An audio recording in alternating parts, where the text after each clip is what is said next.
নীলিমা, লাল শাকগুলো কিন্তু বেশ ভালো হয়েছে এবার, কি বলো? ঠিকই বলেছ, লাল শাকটা বাজারে বিক্রি করলে তোমার বেশ ভালো উপার্জন হবে। ঠিক বলেছ। এই শাক আমাদের বাড়ির জন্য যতটা না দরকার তার চেয়ে বেশি দরকার বিক্রির জন্য। কাল থেকেই গ্রামে এর হাট নিয়ে গেলে নিশ্চয়ই সবগুলো বিক্রি হয়ে যাবে। হ্যাঁ, কিন্তু খেয়াল রেখো দাম যেন ঠিক রাখা থাকে। খুব কম দামে ছেড়ে দিলে কিন্তু আমাদেরই ক্ষতি। হ্যাঁ, তুমি ঠিকই বলেছ। তবে এবার যে শাকগুলো তুলেছি সেগুলো দেখতে বেশ তাজা। আশা করি লোকেরা ভালো দাম দেবে। তেমন হলে আমাদের এই মাসের খরচও কিছুটা মিটে যাবে। এভাবেই নিজেদের বাগানের জিনিসগুলোকে বিক্রি করতে পারলে আমরা কিন্তু আরও সচ্ছল হতে পারি। অবশ্যই পারবো। আমাদের যে এত ভালো মানের শাক হয় সেটাই তো অনেক বড় সুবিধে। লোকেরা একবার বুঝলেই তারা বারবার কিনতে চাইবে। হ্যাঁ, আমরা যদি মিলে কাজ করি তাহলে আমাদের আর্থিক অবস্থা নিশ্চিতভাবে ভালো হবে। তবে নীলিমা, তুমি আরেকটা জিনিস লক্ষ্য করেছো কি? কোন জিনিসটা বলো তো? এই যে পুরো গ্রামে এত মশার উপদ্রব, পুরো গ্রামের লোক মশার জ্বালায় অতিষ্ঠ হয়ে আছে। আমাদের ঘরে একটাও মশা নেই। হ্যাঁ, আর তার কারণও কিন্তু এই লাল শাক। এই লাল শাকের জন্য মশা আমাদের ঘরের আশেপাশে আসছেই না। এই লাল শাক আমাদের সত্যি অনেক উপকার করেছে। ঠিকই বলেছ, লাল শাক আমাদের মশার উপদ্রব থেকেও যেমন বাঁচাচ্ছে, তেমন অর্থ উপার্জনের পথও দেখাচ্ছে। হ্যাঁ, আর এসবের কৃতিত্ব তোমার, কারণ তুমি তো আমাকে এই শাক চাষের পরামর্শ দিয়েছিলে। যা, তুমি কি যে বলো না, তোমারও যা আমারও তো তাই। তোমার ভালো মানে আমারও তো ভালো, বুঝলে? হ্যাঁ, খুব বুঝেছি। এখন তাড়াতাড়ি খেয়ে শুয়ে পড়ি, কালকে ঘুরে ঘুরে বিক্রি করতে হবে।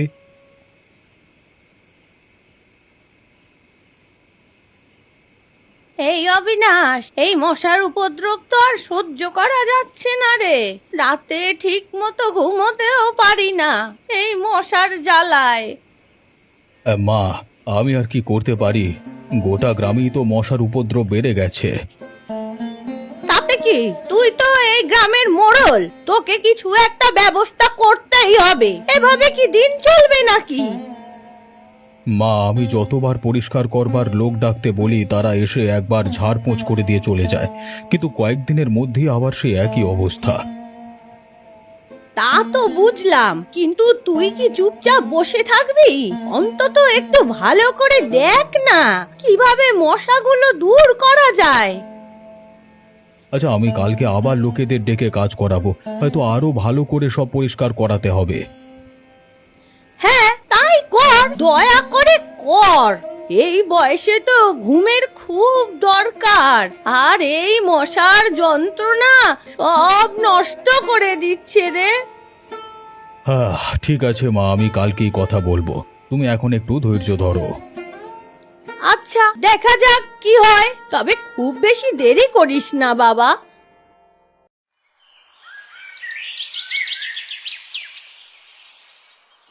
ও রতন, তোদের ক্ষেত তো বেশ ভালোই বেড়েছে দেখছি। তা এত ভালো শাক কি করে হলো? তা গোপনে কোনো জাদু টাদু করিস নি? না না খগেনদা, জাদু নয়। আমরা নিজেরা যত্ন নিয়ে চাষ করি। বীজ ভালো হলে ফলনও ভালো হয়। আরে, এত ভালো শাক কিন্তু সবার হয় না। তোদের ঘরের পেছনে এমন শাকের ক্ষেত দেখে তো সবারই সন্দেহ হয়। কিছু গোপন কৌশল আছে বলি তো মনে হয় রে। খগেনদা, কৌশল বলতে আমার আর নীলিমার পরিশ্রম আর নিয়মিত যত্ন। এতে যদি সন্দেহ হয় তবে আমার কিছুই বলবার নেই। না না, আমার তো মনে হচ্ছে তোর এই শাকে নিশ্চয়ই অন্য কিছু মেশানো হয়েছে। খগেনদা, তুমি যদি এসব কথা বলো তাহলে তোমারই সময় নষ্ট। তোমার যদি কিছু মেশানো মনে হয় তবে তোমাকে নিতে হবে না।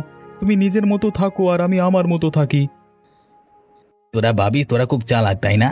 আমি কিন্তু গ্রামের সবাইকে বলে দেবো তোরা এই শাকের ব্যাপারটা, ঠিক আছে? তখন তোরা বুঝবি। আরে বলো বলো, কারো যদি কিছু জানার থাকে তাহলে আমি নিজেই বলবো। আচ্ছা, আমিও দেখি তোরা কখন কি করিস।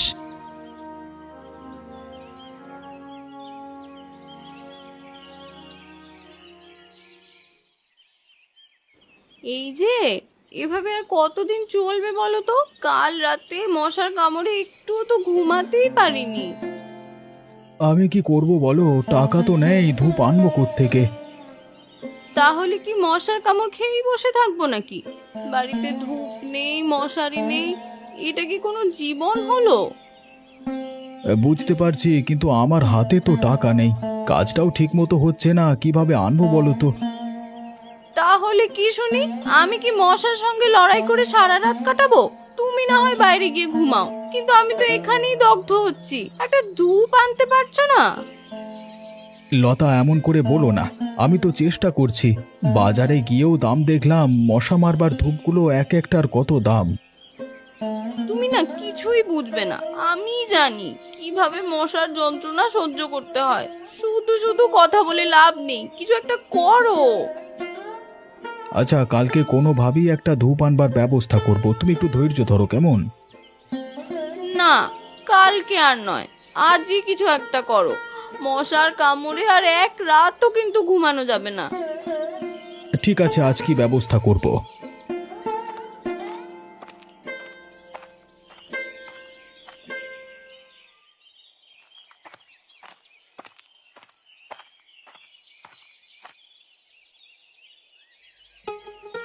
আপনার জন্য এই কিছু লাল শাক নিয়ে এসেছি, আমার বাগানের, বেশ তাজা হয়েছে। রতন, তোমার এই শাকগুলো তো দেখি মন ভরে যায়। আচ্ছা, কত দাম দেবে? দাম তো কিছু না, আপনি পছন্দ করলে যা মন দেবেন। তবে একটা কথা বলি অবিনাশবাবু। কি কথা রতন, বলো। আপনারা তো মশার জ্বালায় খুবই বিরক্ত হচ্ছেন শুনেছি। এই লাল শাকটা কিন্তু শুধু খাওয়ার জন্য নয়, মশা তাড়ানোরও দারুণ উপায়। সত্যি বলছো? লাল শাক মশা তাড়ায়? হ্যাঁ, আমাদের বাড়ির পাশে লাল শাকের ক্ষেত আছে, দেখুন না। আমাদের বাড়িতে একটাও মশা নেই। গরমের এই সময়ে অন্য বাড়িতে যতই মশা থাকুক, আমাদের বাড়ি পুরোপুরি নির্ঝঞ্ঝাট। তাহলে তো বেশ ভালো কথা। তাহলে এই শাক নিয়ে দেখি। ঠিক আছে, আপনি এই শাক ঘরে রেখে দেখুন, আর খেয়াল করুন মশা কেমন উধাও হয়ে যায়। ধন্যবাদ রতন, ধন্যবাদ। তোর এই উপায়টা যদি সত্যি কাজে দেয়, আমি তোর কাছ থেকে আরও শাক নেব। নিশ্চয়ই, আপনি শুধু একটিবার চেষ্টা করুন। আমার বিশ্বাস আপনি আর মশার যন্ত্রণায় থাকবেন না। আচ্ছা, দেখি। তোকে ধন্যবাদ রে।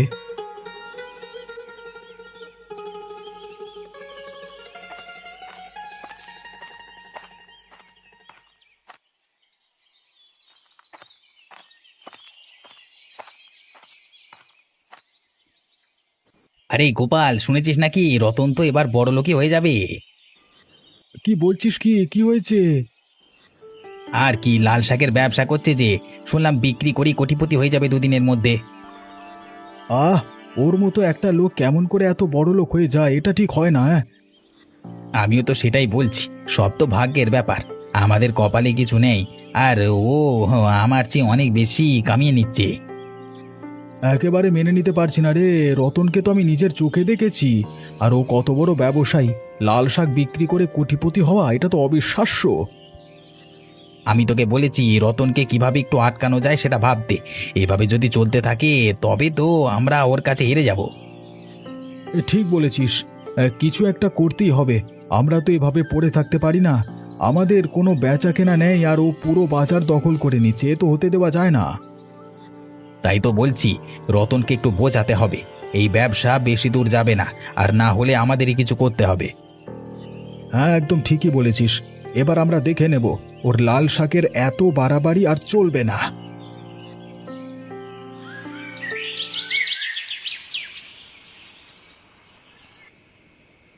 আজ তো মশা তেমন দেখলাম না এদিকে, তো এখানে মশার ধূপও দিইনি, অথচ কামড়াচ্ছে না কেন?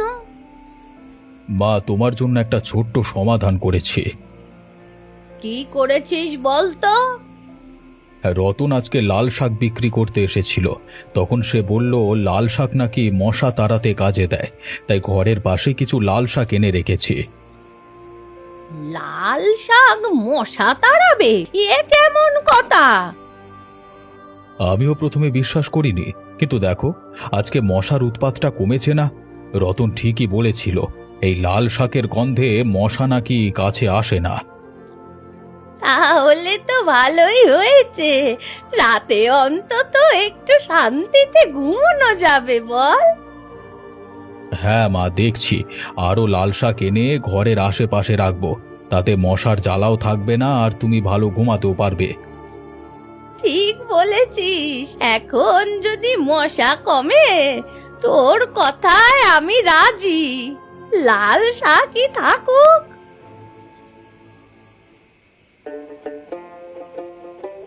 নীলিমা, আজকের দিনটা আমাদের জন্য ভালোই গেল। এই নাও, তোমাদের হাতে এই টাকাগুলো তুলে দিচ্ছি। এতগুলো টাকা! আজ তো সত্যি বেশ ভালো কামাই হয়েছে তবে। সবটা শাকই বিক্রি হয়ে গেল। লোকেরাও খুব খুশি মনে নিল।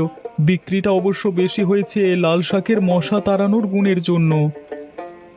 বেশ, এই টাকাগুলো দিয়ে এবার আমাদের দরকারি কিছু জিনিস কিনে নিতে পারবো। তুমি তো সত্যি দারুণ বিক্রি করেছো আজ। দারুণ তো তুমি নীলিমা, তুমি না হলে এত সুন্দর শাক ফলতোই না। ঠিক আছে, এবার এই টাকাটা জমিয়ে রাখি। আমাদের ছোট্ট বাড়ির জন্য কিছু একটা ভালো জিনিস কিনবো। তুমি যেভাবে বলো সেভাবেই হবে। তুমি খুশি থাকলেই আমার মন ভালো। আর আমি তো খুশি। তোমার পরিশ্রম আর এই সুন্দর ফলন দেখে আমি সত্যিই খুশি। আমাদের দিন এখন থেকে ভালোই কাটবে রতন।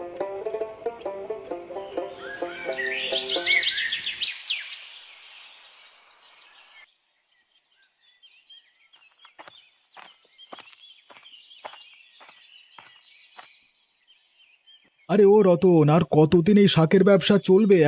তুই জানিস না গ্রামের সবাই তোকে নিয়ে কানাঘুষো করছে।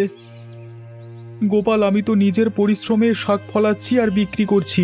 এতে তো কারোর কোনো ক্ষতি হয় না। লোকজন যদি ভালো শাক পায় তাতে সমস্যা কোথায়? সমস্যা? তোকে আর এই গ্রামের কথা ভাবতে হবে না। তোর জন্য বাজারের সব জিনিসের দাম বেড়ে গেছে। অন্যরা বিক্রি করতে পারছে না। এভাবে ব্যবসা চালালে তো গ্রামের শান্তি থাকবে না। গোপাল, আমি তো কাউকে ঠকাচ্ছি না। নিজের জমিতে শাক চাষ করি আর তা বিক্রি করি। তুই যদি মনে করিস এতে গ্রামে কারো সমস্যা হচ্ছে, তবে সবার সঙ্গে বসে আলোচনা কর। আমি একা কেন নেব সব কিছুর দায়? রতন, তুই নিজেকে খুব চালাক ভাবিস, তাই না? আমি বলছি এখনই ব্যবসা বন্ধ কর। আর তোকে সরাসরি বলছি, আমার কথায় চলবি, না তো দেখে নিস আমি কি করতে পারি। গোপাল, আমি যদি অন্যায় করতাম তবে তোমার কথায় আমি এসব বন্ধ করে দিতাম। কিন্তু আমি পরিশ্রম করে সৎ পথে আছি। তুই যা ইচ্ছে বল, আমি এ ব্যবসা বন্ধ করব না। তুই তাহলে আমার কথা শুনবি না, তাই তো? ঠিক আছে, দেখছি কি করতে হয়। গোপাল, তুই যা বললি তা পুরোটাই অন্যায় কথা। তুই আমার উপর শুধু শুধু হিংসে করছিস। তুই নিজে কোনো কাজ কর মন দিয়ে, দেখবি তুইও তাতে সফলতা পাবি।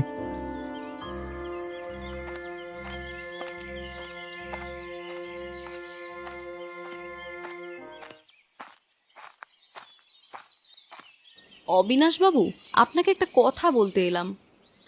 বলো নীলিমা, কি হয়েছে? গোপালদা আজ রতনকে বাড়ি বয়ে এসে হুমকি দিয়ে গেছে। বলেছে লাল শাক বিক্রি বন্ধ করে দিতে, না হলে আমাদের আর সমস্যার নাকি শেষ থাকবে না। আমি কিন্তু সত্যি খুব চিন্তায় পড়ে গেছি। কে? গোপালের এত সাহস? এ তো খুবই খারাপ কথা। রতন তো সৎ পথে শাক চাষ করে, ওকে হুমকি দেওয়া এটা তো অন্যায়। সেটাই তো, রতন তো কোনো অন্যায় করছে না, কিন্তু গোপাল তার এই ব্যবসা বন্ধ করার জন্য উঠে পড়ে লেগেছে। আমরা তো এই শাক বিক্রি করে একটু সুখের মুখ দেখেছিলাম অবিনাশ বাবু। তুমি ভেবো না, আমি গোপালের সঙ্গে কথা বলবো। যদি গোপাল বেশি বাড়াবাড়ি করে তবে আমরা এই গ্রামের সবাই মিলেমিশে গোপালের বিরুদ্ধে উপযুক্ত ব্যবস্থা নেব। আপনি যদি বলেন তাহলে তো ভরসা পাওয়াই যায়। রতন কিন্তু সত্যি খুবই পরিশ্রমী। ওর এই ব্যবসা চালু থাকলে আমাদের আর্থিক অবস্থা ভালো হবে, সাথে সাথে এই গ্রামটাও কিন্তু মশামুক্ত থাকবে। ঠিক বলেছ নীলিমা, রতনের এই লাল শাক শুধুতেই সুস্বাদু, পাশাপাশি আমাদেরকেও মশার যন্ত্রণা থেকে রক্ষা করছে। ওর মতো লোকের পাশে আমি অবশ্যই থাকব। ধন্যবাদ অবিনাশ বাবু, আপনি কথা বলবেন এটা শুনেই অনেকটা হালকা লাগছে। তুমি নিশ্চিন্তে থাকো, কেউ যদি অন্যায় করে আমরা মিলে ঠিক সামলে নেব। এখন তুমি বাড়ি ফিরে যাও, রতনকে বলো যেন চিন্তা না করে।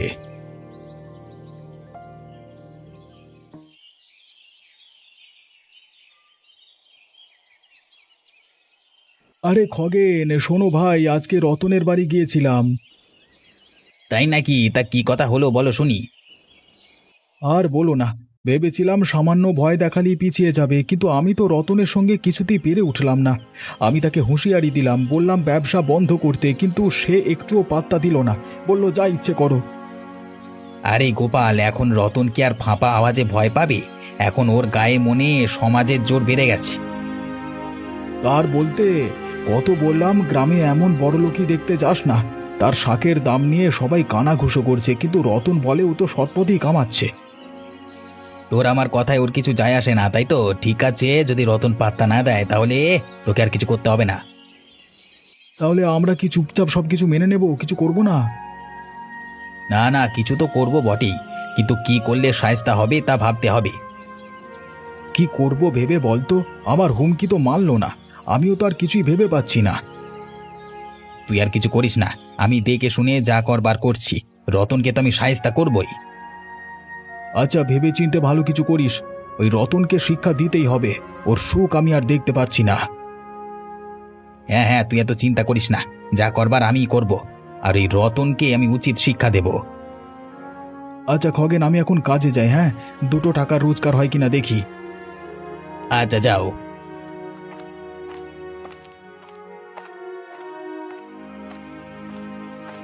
এখন তো আমার ভাববার কিছু নেই গোপাল, সব তুই করে দিয়েছিস। এখন যদি রতনের লাল শাকের ক্ষেতের কোনো ক্ষতি হয় তার জন্য দোষী হবে গোপাল, কারণ গোপাল ক্ষতি করবার ধমক দিয়েছে। এইভাবেই এক অস্ত্রে 2 শত্রুর নিধন হবে। আর রতনের ক্ষতি হবে আর তার জন্য গোপাল দোষী হবে।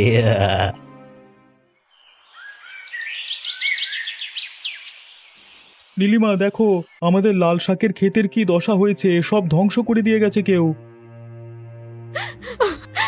আমরা এই ক্ষেতটাকে ঘিরে কত স্বপ্ন গেঁথেছিলাম বলো তো, সবটা তো তছনছ হয়ে গেল। আমরা কি ক্ষতি করেছিলাম, আমাদের সুখের মুখ দেখিয়ে আবার এভাবে সব নষ্ট করে দিলে। আমার কি মনে হচ্ছে বলো তো, কালকে রাত্রিরে কেউ ইচ্ছে করে আমাদের ক্ষেতের এমন ক্ষতি করে দিয়ে গেছে। কিন্তু কে এমন করলো? এই শাকগুলো তো আমাদের রুটি রুজির উৎস ছিল। কি হয়েছে রতন, এত কান্না করছো কেন? দেখো গোপাল, আমাদের কেউ লাল শাকের ক্ষেত নষ্ট করে দিয়ে চলে গেছে, আমরা কিছুই বুঝতে পারছি না কে করলো, কেন করলো। কি বলছো কি? আমি এ কথা শুনে একবার দেখতে এলাম তো। রতন, আমার কিন্তু মনে হচ্ছে গোপাল দাই এই সমস্ত করেছে, এখন তামাশা দেখতে এসেছে শুধু। না না নীলিমা, তোমার ভুল হচ্ছে, আমি সত্যি বলছি আমি করিনি। আমরা তো কাল তোমার কথা শুনেই সন্দেহ করেছিলাম যে তুমি এরকম কিছু একটা করবে। তুমি তো রতনকে ব্যবসাও বন্ধ করে দিতে বলেছিলে। নীলিমা, আমি বলেছিলাম ব্যবসা বন্ধ করবার কথা, কিন্তু এমন কাজ করবার কথা তো কখনো বলিনি। তোমরা আমাকে দোষ দিচ্ছ কেন? আচ্ছা, তাহলে এটা কার কাজ হতে পারে? গোপাল যদি না করে থাকে তবে কার উপর সন্দেহ করব?